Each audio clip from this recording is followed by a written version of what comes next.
ఆశీర్వాద్ కాలం pipes 25 సంవత్సరాల నుంచి వాడుతున్నాము.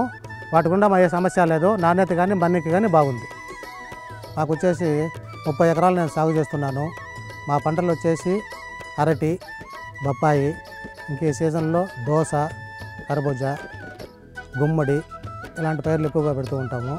మా తాతగారి కాలంలో బావుల్లోంచి నీళ్లు తోడేవారు. ఆ తర్వాత బావుల్లో నీరు ఇంకిపోవడం వల్ల బోర్లు వేయడం జరిగింది.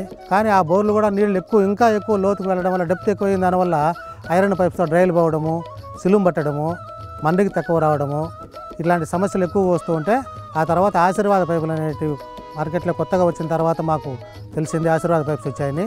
ఆ తర్వాత వాటిని అప్పటి నుంచి ఆశీర్వాద పైపులు గత 20 సంవత్సరాలుగా వాడుతున్నాము. దాని గుండా సమస్యలు అయితే మాకేం రాలేదు. పైపులు డ్రైలు పోవడం కానీ, పైపులు ఇరిగిపోవడం కానీ అలాంటివి అనేది ఏం లేదు. నేనైతే మామూలుగా ఒక 950 అడుగుల వరకు దగ్గర 1000 అడుగుల వరకు ఆశీర్వాద పైపులు వేసుకుంటాము. మాకు సమస్యలు అయితే ఏమీ లేవు. ఆశీర్వాద పైపులే మేము వాడుతున్నాము. ఆ పైపులు వాడిన తర్వాతనే మేము కొంచెం ప్రశాంతంగా, మా ఫ్యామిలీ కొంచెం ప్రశాంతంగా సంతోషంగా ఉండగలుగుతున్నాం.